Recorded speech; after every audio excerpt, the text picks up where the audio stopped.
Magic, magic, magic, magic.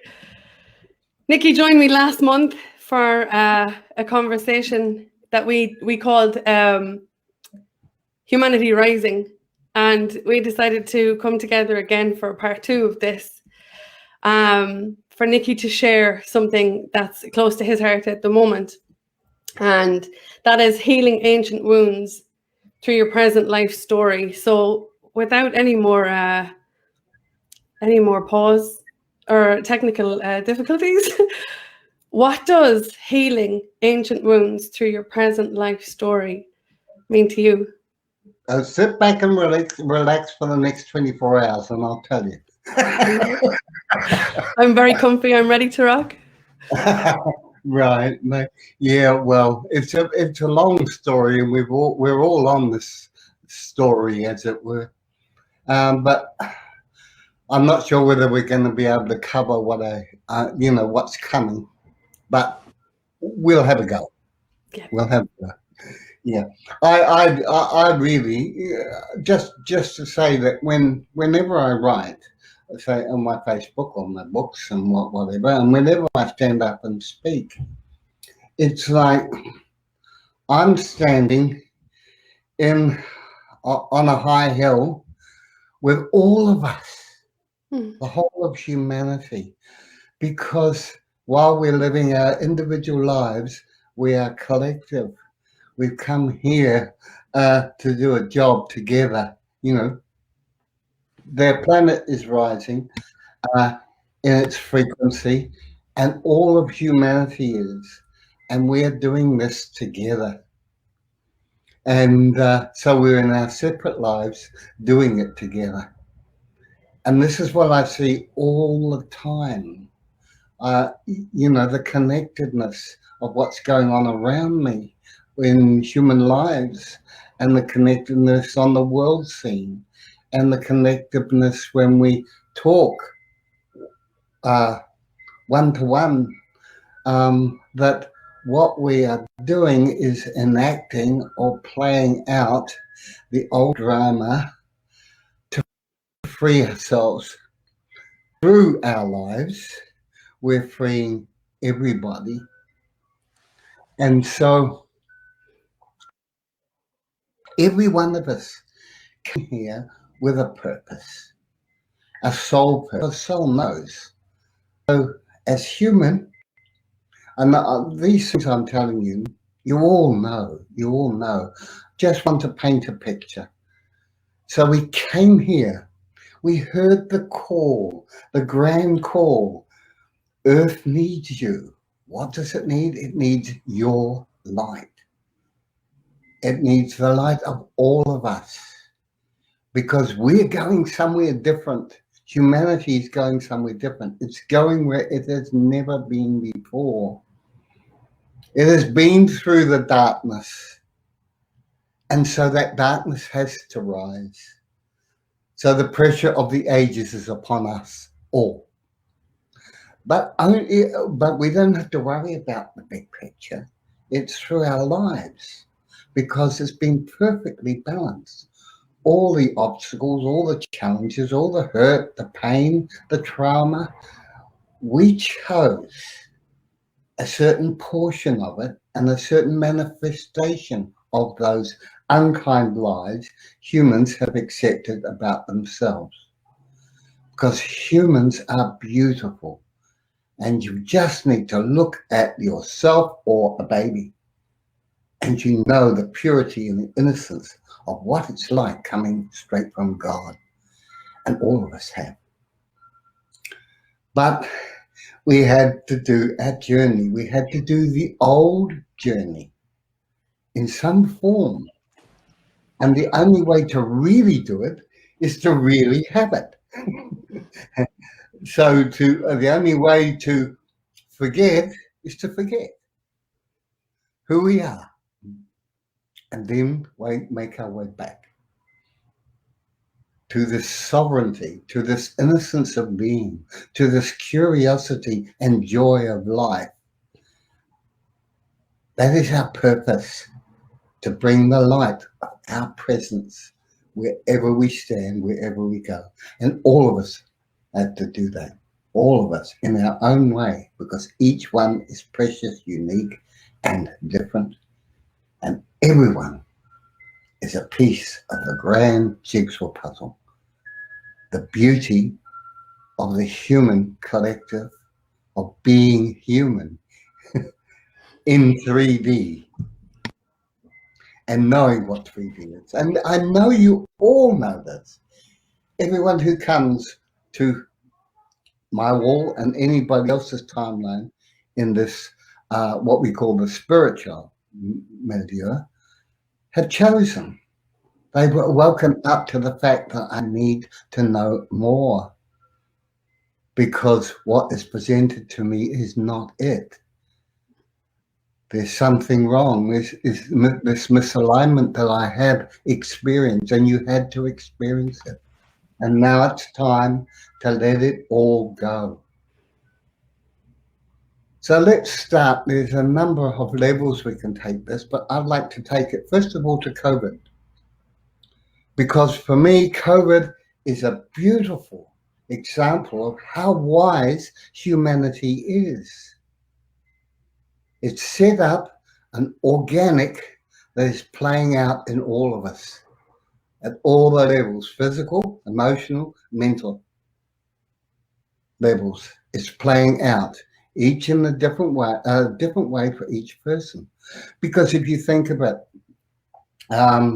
what is the basis of what people are experiencing with this world pattern? Because I'm saying it's organic, it's natural, it's what we created. We created it. It was a bat disease that was experimented in a lab, and they let it out by mistake, and people died, and they tried to cover it up or ignore it. And in the end, the Chinese had to deal with it, and it got out, right? It got out. But it wasn't just that. It popped up spontaneously in Italy. No contact. It popped out spontaneously. This is a characteristic in New Zealand, in world history, like the 100th monkey. Remember that story where the monkeys on a particular island burned to what was it? Break open shellfish, and one monkey did it by accident, and others followed, and they repeated this accident until it became intentional. And then spontaneously on another island with no contact, the monkey started doing it. This is in humanity too. So there's this behavioral, or if you like, psychic contagion. And it flicks. And it only flicks because it's part of nature. It's organic. It's part. And as humans, it's organic. The organic choice of the collective is we've been suffering fear for a long time. And now it's time to face our fears. Right? Or as a collective around the world, in different ways, in different manifestations. And we've got to deal with it. We had to deal with it personally, and we had to deal with it as a collective. So we're now we've been learning to deal with it personally. So it is in the decisions of, do I wear a mask or not? Do I get vaccinated or not? We have to work through that and make the choices. And some people, by their work situation, may be forced to take vaccine if they want their work. And oh, horror, shock of horrors, look what about the vaccine and all the rest of it. Has nothing to do with it. It has to do with your choice. All right, I'm choosing to take them because I want that work. I, as a sovereign being, doing it, knowing that there may be something wrong with the vaccine, I can handle it because of my connection. Overcoming fear. And everyone at some level or other is having to do this. This making sense? Yeah. Yeah. Because Yeah. It's everywhere. all of you know this. So blaming someone else for the vaccine, for the virus, uh, we would have had it anyway because we have chosen to rise up. We have chosen as a whole to rise up. And you see the worst of human and the best of humans starting to come up, emerge. Yeah. All right. So what's the worst of human? The worst of human, our human experience. Go to another level. So I'm assuming that you understand what I'm saying. Whether you agree with it or not doesn't matter. I don't care. But that it's organic. This was chosen. It's part of our plan that we chose as a collective. Let's deal with it. And the only way to deal with it for all of us is to have to face it, be face to face with these things, these decisions. Do I choose my sovereignty and love or my victimhood and fear? That's it. That's it. In whatever the decision is. So those of you who know better, who come here, should know better. Should stop going to this business of no mask, vaccine, no vaccine, do this or do that. You do what you choose, and you do what you choose because you know it's in your alignment. It's not about what's happening out there. It's not about all the manipulation. It's rising above the manipulation and taking our truth as sovereign beings. So I'd like to paint a picture about the dynamic of fear, the dynamic of not knowing. And you'll see it all playing out now. And America is a wonderful example. America always takes things to an extreme so that we can see, So those of you who are not American living in it may feel a little bit better. You've got your own crosses to bear, as it were, or challenges to. But it's much clearer in America of all the internal dynamics, all the systems control of what humanity thinks and feels. And we're moving to sovereignty, choosing our own, what I think and what we're mothers here in this moment, in this little place in New Zealand that seems to be an outpost. And I might even get time to mention New Zealand because it looks like it's ideal, but it ain't. As I say, dynamics are working, and the working out of complaint in New Zealand is high. We don't want anyone in because we don't want to disrupt the fact that we don't have this. And look how clever we are. In the whole thing of life, as little children and growing, we trade our freedom for the luxury of feeling superior, feeling better than someone else. I'm a good boy, I'm a good girl, and getting praise and strokes. And that gives a sense of superiority when there's not the awareness. So we all come, and the essential dynamic I'd like to point to is the fact that as a child, you might feel that something's wrong, but can't voice it. You don't have the language and authority of what your approval and your comfort depends on obeying the rules.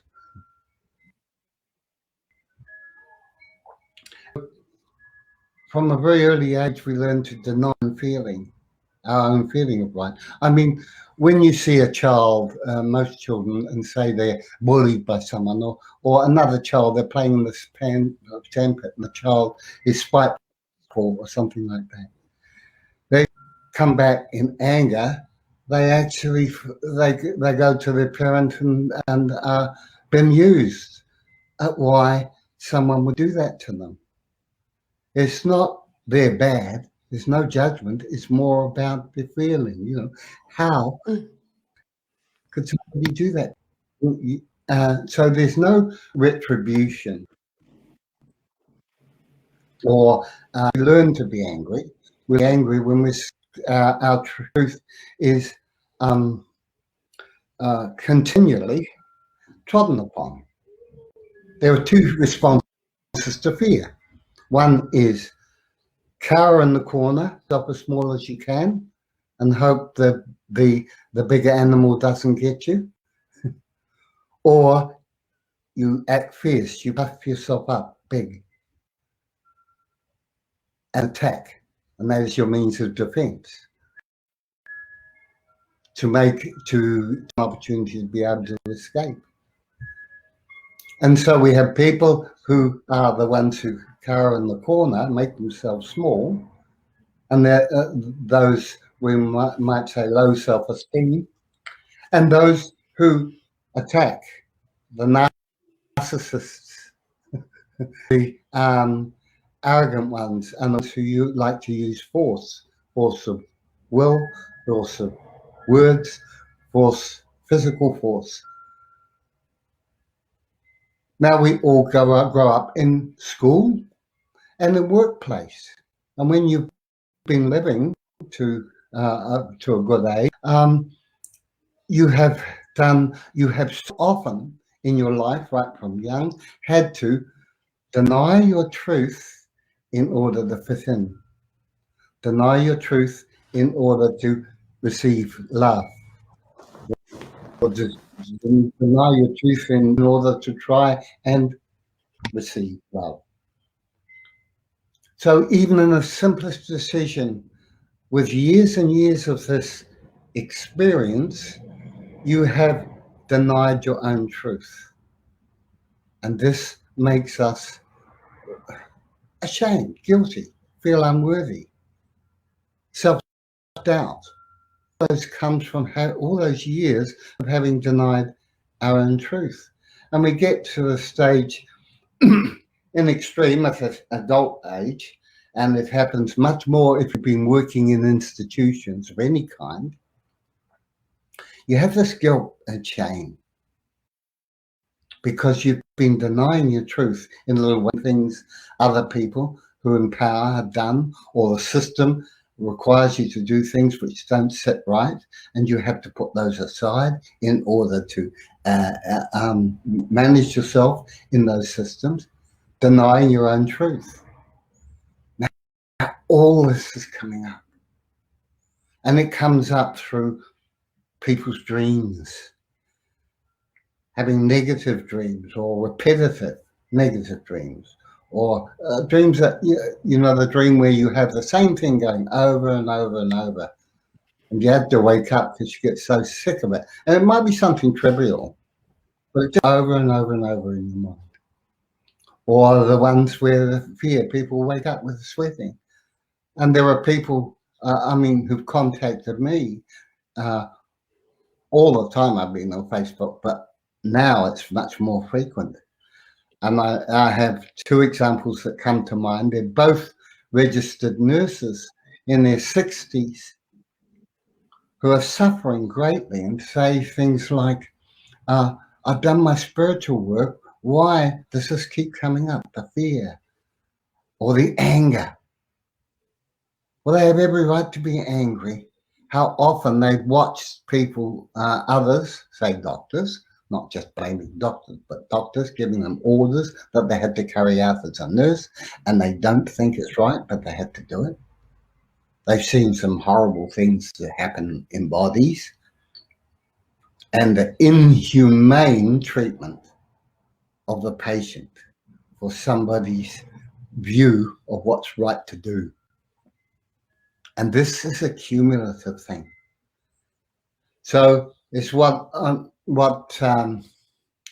Carl Jung calls de-individuation. When we work for institutions, like the human systems, we become de-individuated, lose our sense of our individual, the gift of innocence, the gift of joy, the gift of knowing what sits right and what doesn't, and the gift of trusting ourselves. And so that has to be dealt with, and it comes out of fear and horror in one's dreams, because we've denied our own truth. And every one of us has done this in some form or other. And now it's time to let it all go. But underneath that, there is the connection to our knowing that is soul knowing. And soul, in your Akashic record, you have the knowledge of the same thing happening. So many people who know and feel connected to Atlantis. We had a world that knew a great deal, and it used crystals a lot for the betterment of all. And it was a wonderful place to be. But the so-called spiritual people became arrogant and thought they could do it before God. And we saw what happened to Atlantis. And all of you who understand this will also have a memory of the fact that you were doing your best, your very best, and the civilization and the country sunk. Everyone was wiped out. Not everyone on the planet, but everyone was wiped out. And they've taken on the guilt and the shame of coming for the call and not doing it. It had to be, but we still carry that shame. So when you are dealing with your circumstances that have the same elements of this having to deny your truth in order to be part of the system, as it was Atlantis, it led to terrible things, and we've taken on that guilt and shame. It arises now because we're now having to see what we experience in microcosm, but within your heart and within your being, it's the same. And I want to say to everybody, you did nothing wrong. You have done nothing wrong. You're a beautiful, beautiful human. And you had to do this. You came, and bless you. I honor you all for coming. You were never condemned. We have never, ever been condemned. We have been loved. So stop condemning yourself. And if you're angry, you are angry for a very good reason. You have had your truth trampled on for lifetimes and lifetimes. You allowed it to, because you had to know. But now you know. So don't be fooled by the circumstances around you. Don't be fooled by the playing out of COVID, which is a divine playing out. It's our decision to have it all out. We just need to make that choice. Love over fear. To forgive ourselves, yes. But you do not have to ask for forgiveness, because you were never, ever, ever condemned. And you're not being condemned now. There's nothing wrong. COVID is perfectly here for a time, for a short time. It's here for us to take our calling above all else and not get caught up in mask or no mask and all the arguments for or against. It doesn't matter. You are a divine being. You have the power.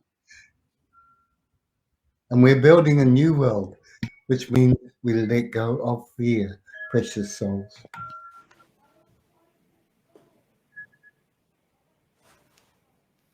And I'd like to say, any questions coming up, anything?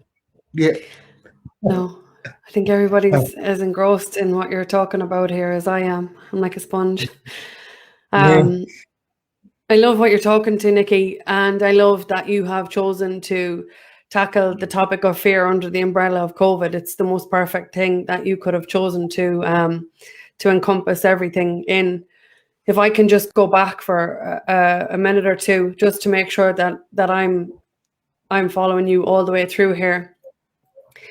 What I heard you say was COVID is like I said a minute ago, the umbrella that's highlighting the places where we have been asleep to the divinity within us, where we have chosen to forget who we are and what we came here to do, that we are love in skin, in human form, having experience after experience after experience, that from an early age we have been learned, we have been conditioned, we have been programmed, we have hardwired ourselves to believe that we are less than who and what we truly are.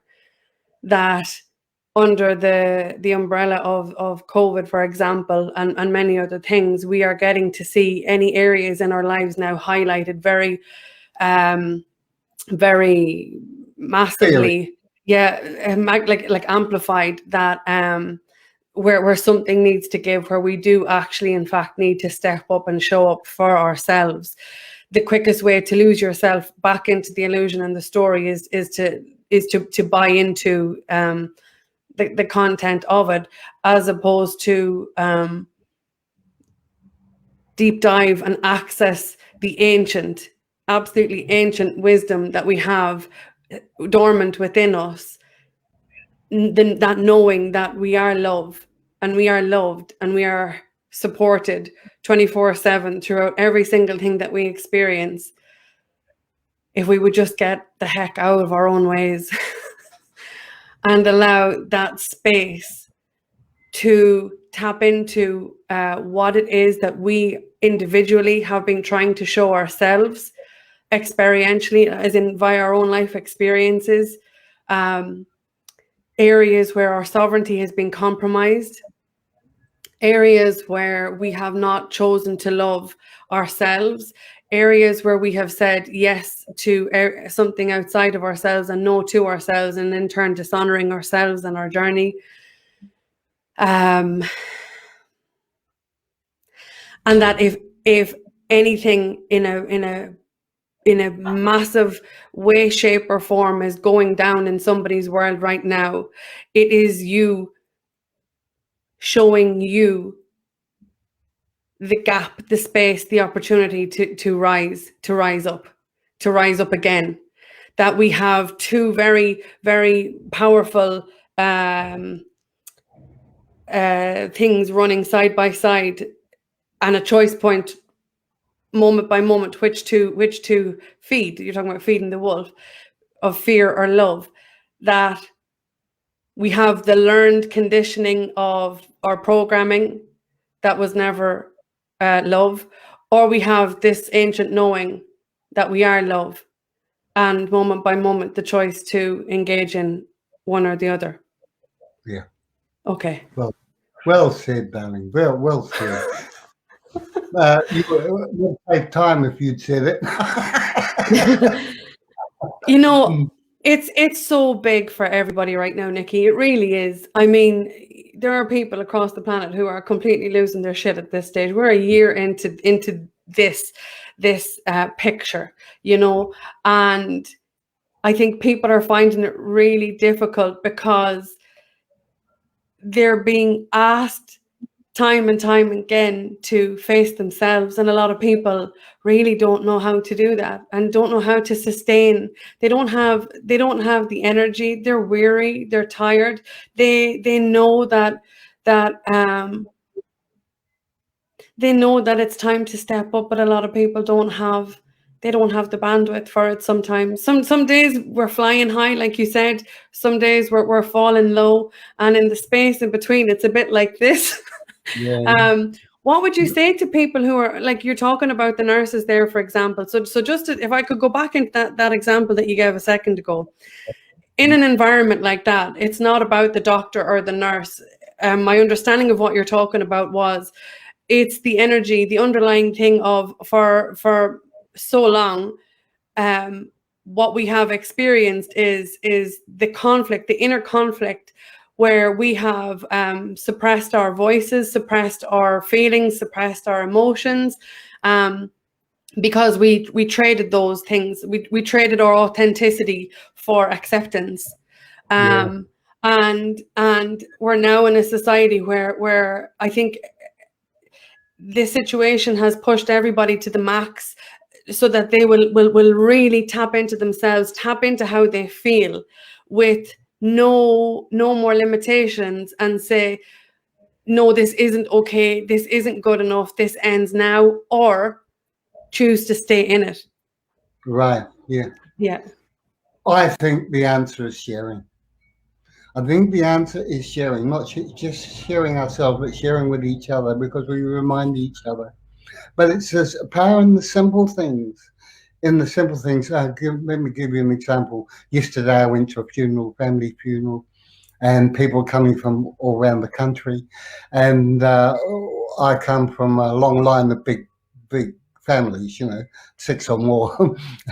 So there's plenty of people there. There are even brothers and sisters I hadn't seen for 30 years, but there are nieces and nephews and their children and so on, and they all came, and the spouses, and a lot of them I didn't recognize until they came up to me and said who they were.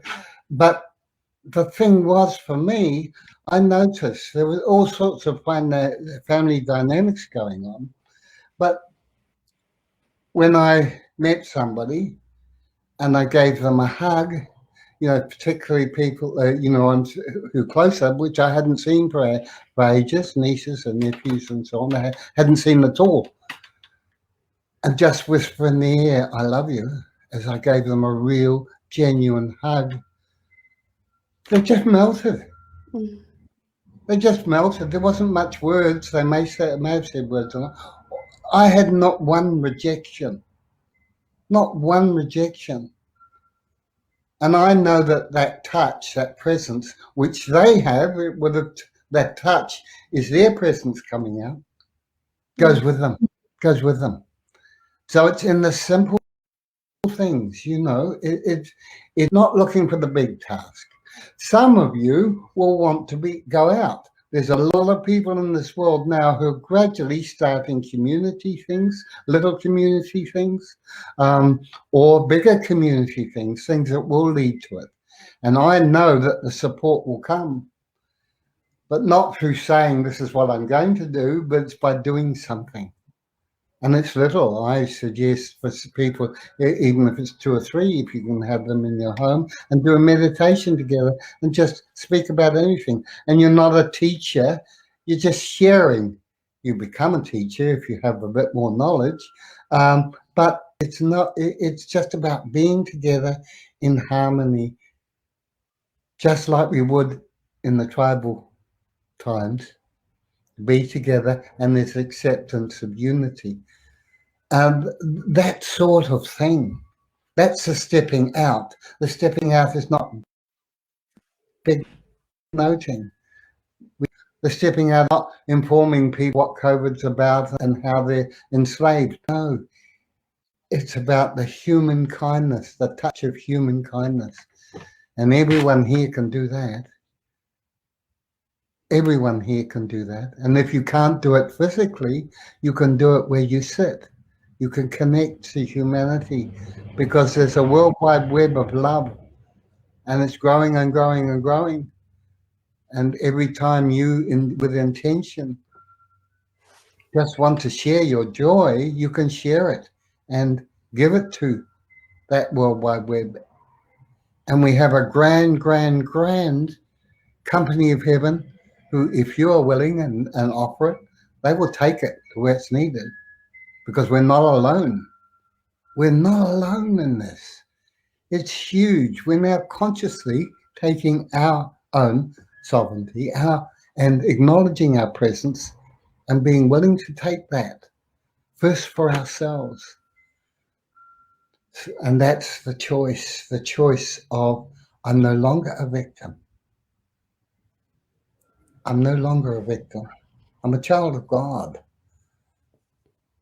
And I love. Can I ask a quick question?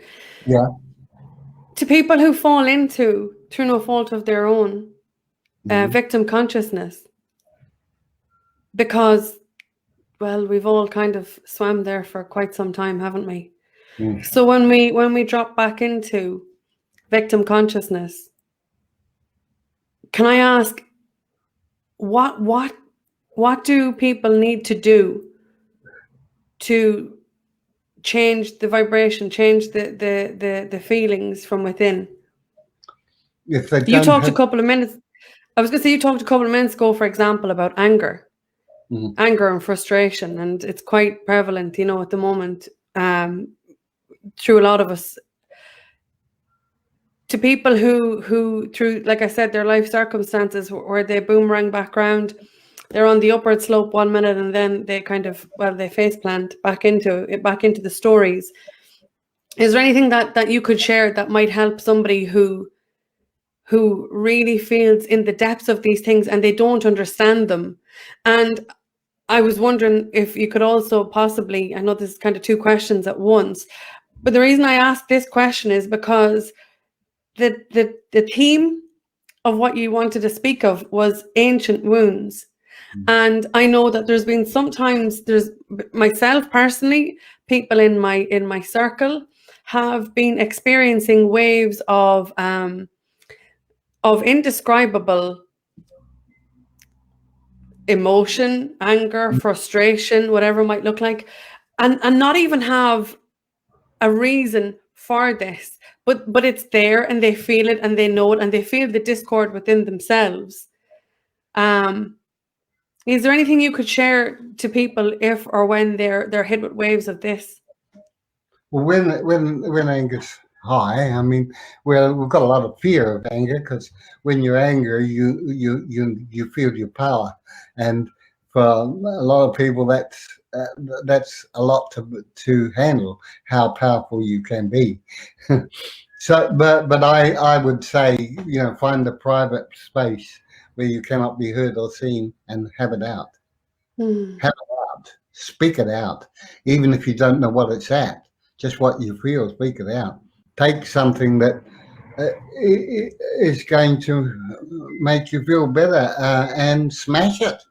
If you had to do something physical, to act it out, but you're more than acting it out, you're feeling it out. And things might come up, and it might be somebody you love or somebody you haven't loved, and you have to say, swear and curse. But do it fully, and then let go of it, because it's Give yourself permission to do it. To do one it. One of the audience is just, Wayne Mallet has just wrote, I'm sorry, I have to catch this now because it will go and then I won't have the attention span either. And it says, can we understand the need for liberation without feeling like a victim? So where we perpetuate our own cycles, can we understand the need for liberation without feeling like a victim? No, I think in the beginning you can't. You wouldn't have the decision to, I need liberation, if you don't feel victim. So yeah, you have to feel victim. You have to feel victim. And you is making a decision that I'm not going to be the victim anymore, but also to understand what the feelings are and what does it to you, right? What does it to you? But it's going to require your soft nature. It's going to require your soft nature. So while you're feeling victim, it's hard to be in soft nature until you get practiced at it. But to be with it is the first thing. Like to be with your anger is the first thing. To be with a feeling of victim. And if you just be with it, you'll begin to understand why. You'll even get indications why. And even if you don't get indication straight away, it will be shown to you in something somebody does or a book we read or whatever. The idea is to build a dynamic in your life. And then when I say a dynamic, a daily dynamic of choosing, because we're not used to choosing this sovereignty. Yeah. And so we need to build a dynamic. This is why we have practice. This is why we have tools. And it doesn't matter what the tool is. If it works, it works.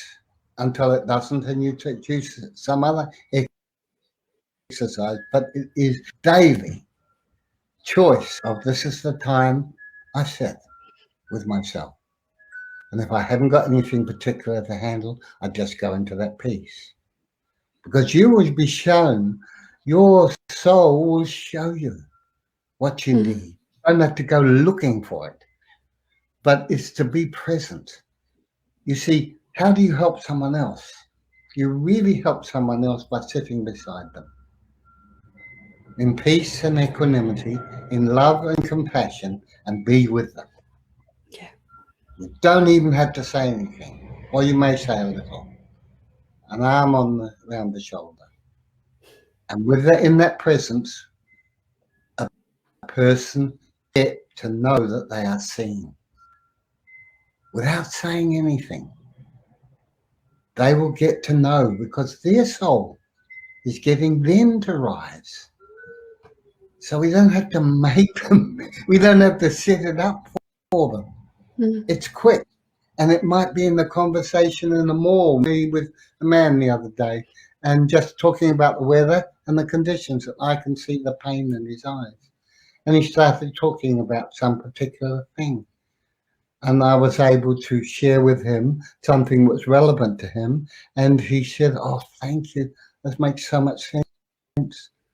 And countenance changed because there's an open door. So we are the open door. Yeah. Outward to help us. I'm talking about good stuff, but the Chinese have this saying, I've used it often. The best way to avoid evil is to make energetic progress in the good. So when you're not in, that's when you think everything's right and you let it cruise. That's the time when you choose your dynamic and make sure you do that dynamic frequency, because these circuits are a little bit slow to realize and they need repetition. So the connection between heart and mind is made, and it needs that recognition. And you also need the feedback that the power of your love and your loving kindness touches, and people are ready for it. My next door neighbor knows nothing about spirituality, is ready for it. And so we sit over there and talk about the neighbor, something that's happened in the neighborhood, because that's what's interested in. But we can quickly turn it. It quickly turns to him feeling good about himself or seeing something else of value, which he does, which he didn't see before. Yeah. Yeah. And then we become more able to deal with the rough stuff in ourselves. I have fear. What am I afraid of? I'm afraid of being evaluated by others. But I know that what other people think of me is none of my business. Okay. So I'm afraid of other people. Well, I haven't got confidence. So how do I build confidence? I take the next step that I wanted to do. I might write the first chapter of the book I've always wanted to write, or whatever. It doesn't matter. Or go and do that I've always wanted to do. So I've opened the door. And it's a habit of opening the door, and we get quicker and quicker at it. Because anger, I always say that whatever is your weakness is usually a strength that's overdone. Mm. And anger is the result of having your truth trampled on, and you suppressing your truth because you doubted yourself. So if I'm experiencing anger, I have to take my own power. The power isn't over the world or over, the power is in my life. That's what empowers us.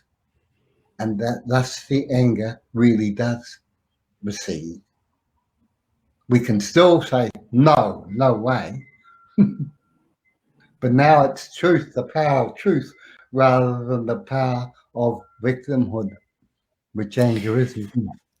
Can I ask another question? In your opinion, where does compassion come into play when navigating this space that you're describing? This space of giving yourself the freedom to express, to speak, to feel, to be, while not defaulting to victim, while not hitting the self-sabotage button, while learning, like trying to walk again, feeling a bit like Bambi on ice. Where, in your opinion, does compassion or self-compassion, compassion for others, compassion for the self come into play when we're trying to navigate this space, in your opinion? Well, when you're navigating that space, it's quite difficult. You know, compassion has to be a state that you know. Mm. And part of this is like a hollow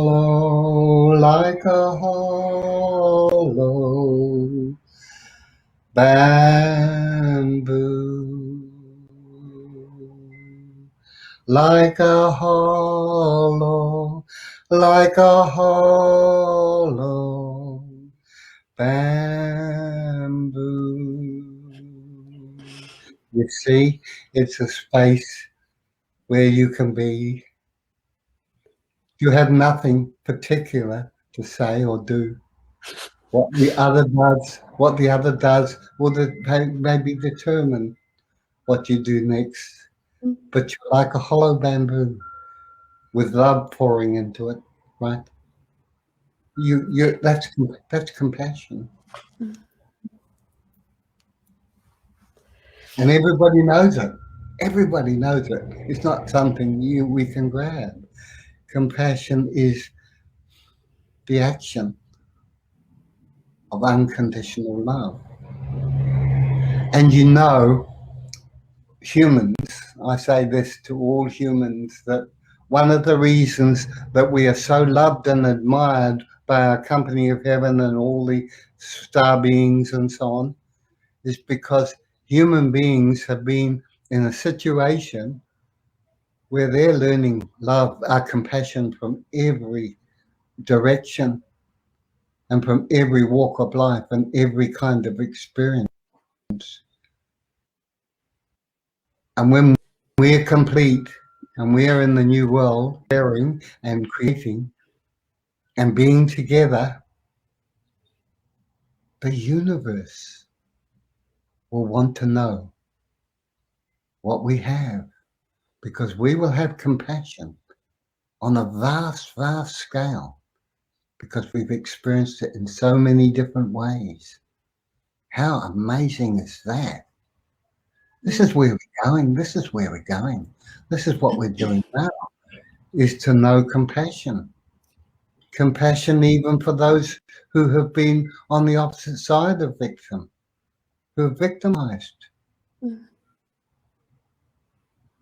The children of God, they're all babies once, and they're playing their part. And that's not to say we don't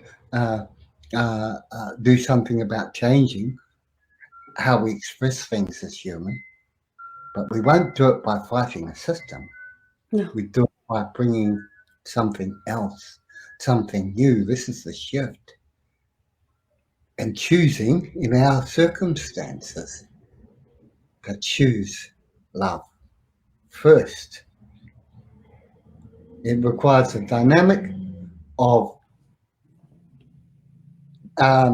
building it in your daily life consciously and frequently until it becomes an obsession, if you like. Because when I got nothing to do, just to sit in peace, and might call it meditation or whatever, it's the most beautiful thing I could do. It's not a refuge to go to.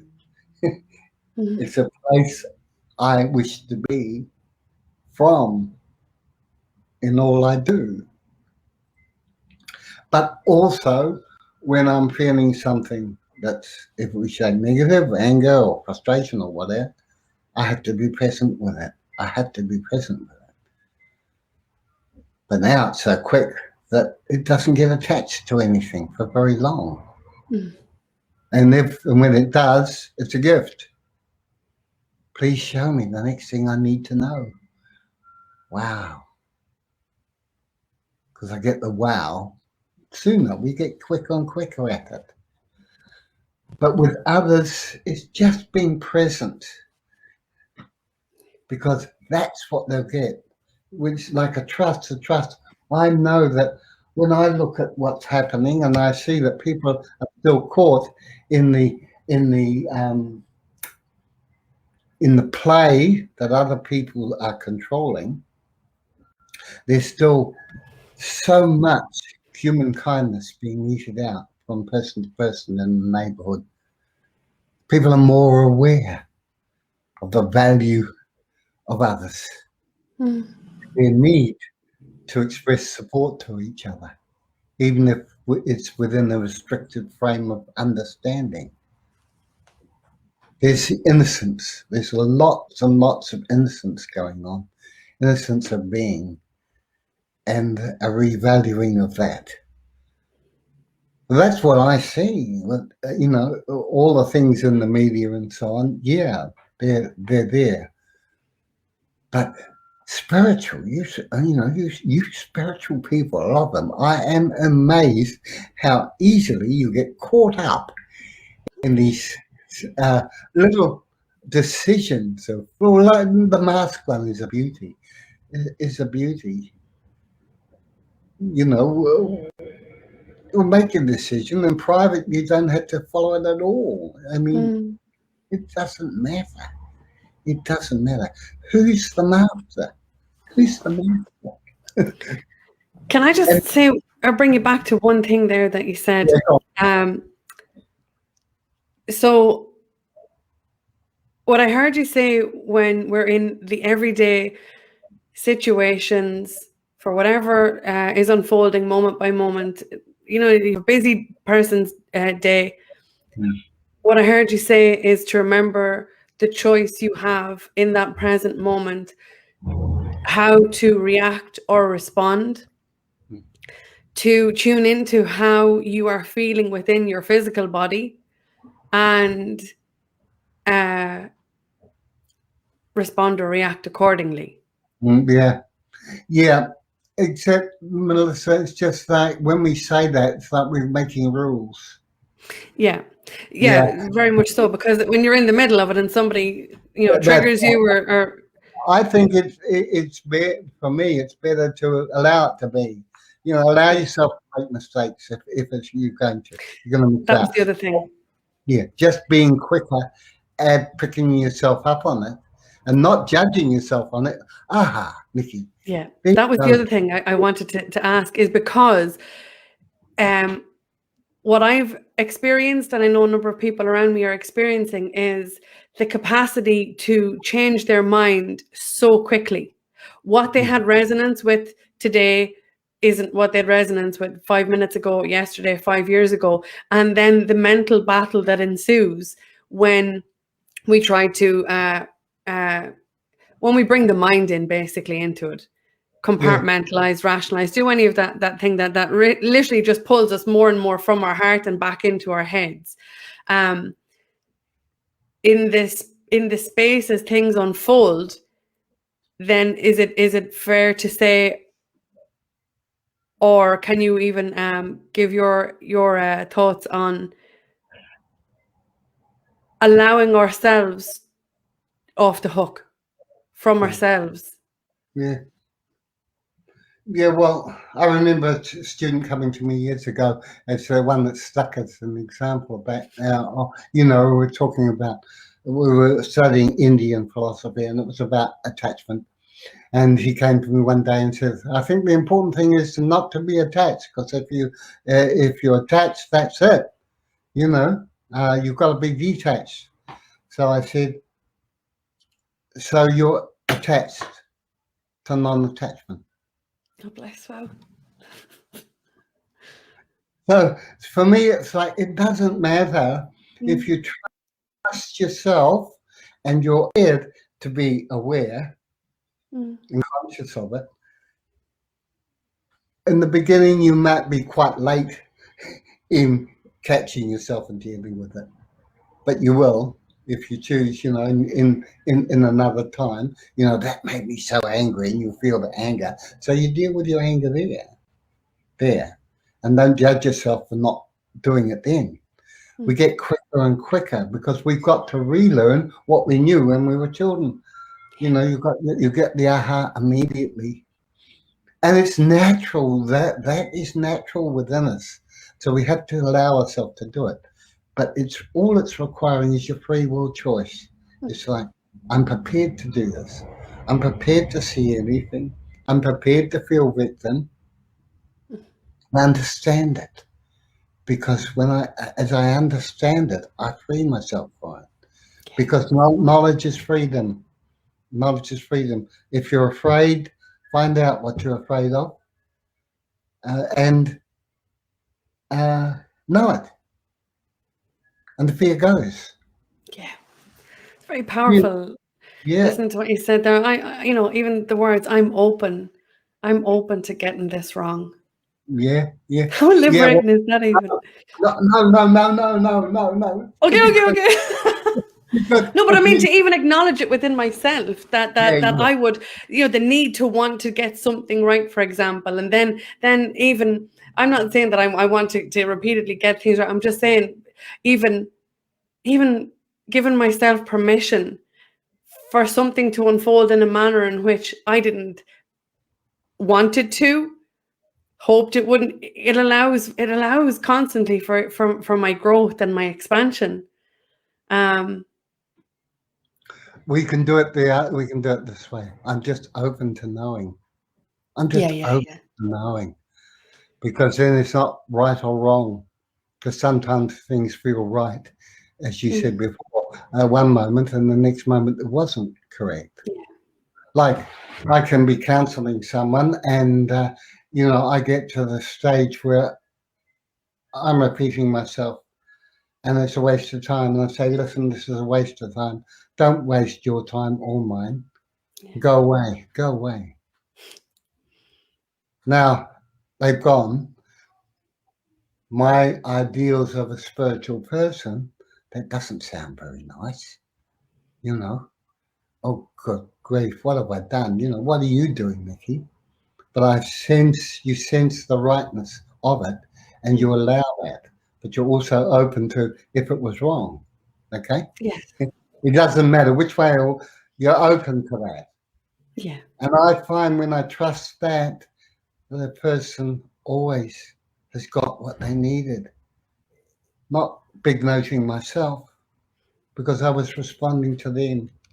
Yeah. I was responding, and it wasn't about me at all. Yeah.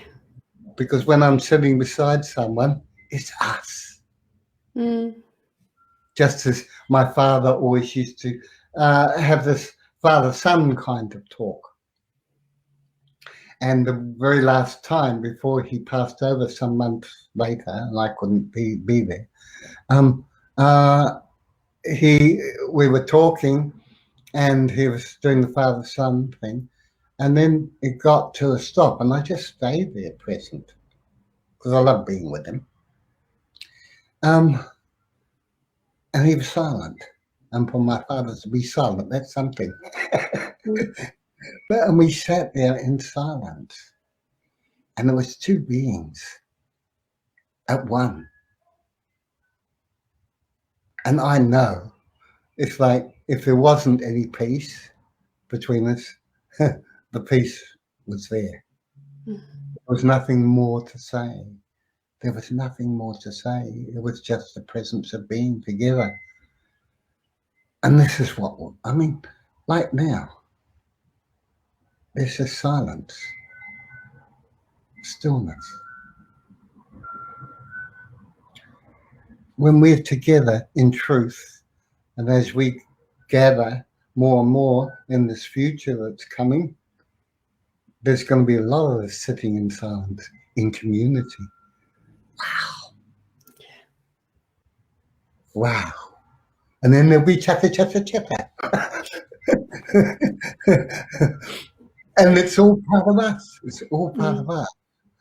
So we do have to allow the human side of us, because children will play absorbed in the sandpit, but together they're chatter, chatter, chatter. They spend more time working out what the game's going to be about, the pretending, than they do actually playing. But they're totally absorbed. It's fascinating to watch. It's so beautiful to watch. And human beings are so beautiful to watch. Even when they get caught in an argument and then they eventually come to the conclusion, that we can beg to differ. It's beautiful. It's beautiful to watch. So there's only one absolute. There are no absolutes. Boom. Boom. Right there. Well, Nicky, I'm mindful of the time we're after being together here for a beautiful hour. Is there anything in particular that you'd like to finish up with, or? Yeah, I did want to say something about this de-individuation a bit more, just to finish the picture, because what we see in the movement, this is in terms of mass movement, people are talking about the cabal and all this sort of thing, and there is been a plan, a dark plan as it were, and it is in operation, and it has been for a long time, and it was absolutely necessary for us to fall as far as we have done. But this turning a blind eye is one thing we have. Human beings have got themselves in the mire from pretending that things are not happening when they are. So there's a bit of that too. There's a bit of knowing, because as I said before, I taught as a psychologist. My main branch of psychology was social psychology. That is the influence of the group or the mass on individuals. And I said, I think it's a key is people, by their insecurities, trade their freedom for the luxury of feeling superior or safe. And this is what we do. And so we do not need to, but I think sometimes we have to say what we see. And I have spoken about human trafficking, and people think, were quite shocked that I said so. I wrote a posting about that. But it's something that's happened and is still happening. And for me, it's a no. In no way. I could easily rise up in my wrath, not anger, wrath, because any innocent. So we need to keep that. Not hold on to it, but keep it. And when we have to, we say, no, not on my watch. Yeah. That's so call it. That's our boundaries. Just because we're spiritual, we don't say no. Or just because we're spiritual, we don't say, well, for me, that's bullshit or whatever. We have to speak our truth. That's stepping out. But it's not going, as a bull at the gate and trying to change other people's point of view. It's saying, this is where I stand. I must my stand, because the German people who lived near the camps, allowed those deaths to go because they turned away, because it's too horrible to think of. So you can't blame them, because people are turning away from what's happening because it's horrible. So I'm saying, don't get involved in it, but understand that there's a playing out here. Then when you choose your open door, you choose it for all reasons, not just the ones that are pretty and sound good, because there is darkness playing out too. So that's what So can I just clarify just on what you said, that if something sparks if something outside of us sparks something enough inside of us, personally, that it's okay to well, it's not that it's okay. It's, in fact, what I heard you say is it's imperative to call it. Exactly. It's taking your power. Yeah. It's taking your power. It's not a power against anyone. It's your power within your power of truth. And that moves. That might be to speak one day, to be silent the next, but to honor yourself. Tiny example I used yesterday. I went into one of the stores in the town next over. Everywhere I go in Ireland at the moment, we have to wear masks. They're mandatory. And I had just come out from doing grocery shopping. Every single time, I'm someone who's dealt with anxiety for many years. Shopping is something simple that completely just, it really overwhelms me. So I came out of the grocery store and I had to make one more stop. And in that moment, I decided I'm not wearing the mask. I'll take what comes as it comes. When I walk into the next store, I had to buy 2 bulbs. That was it. I had the mask in my pocket in case I was met with any confrontation. But in this particular scenario, I said, I'm going in here and I'm not wearing my mask. And I went through the store, I paid for my goods, I came out, I was met with absolutely zero resistance. I just simply honored myself. In my head, I had this little story. I'm like, if anybody says anything to me, I'm going to tell them I have this phenomenal, what way did I say it? Condition called CS. And if anyone asks me, it's just simply common sense. And then out the door. But that was it. I went in, I was met with no resistance, because in that situation, I was just simply honoring myself. I wasn't trying to be an asshole. I wasn't trying to be confrontational. I wasn't trying to get bounced out of the store. My body needed no mask. And I was in and out. So to tap back into what you said, call it if you need to. Let it be at peace if you don't.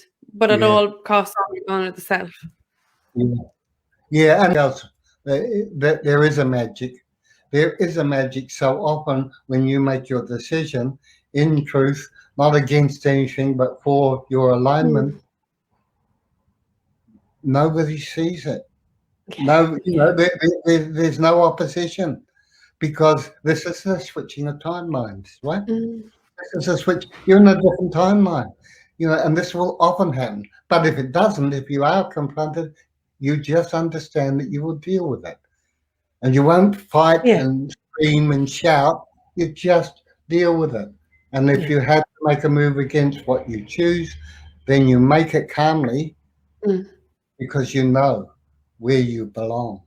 You know where you belong. You know that there's a great plan. It's unfolding, and you're part of it. You have the company of heaven beside you, and thousands of other humans who are doing the same.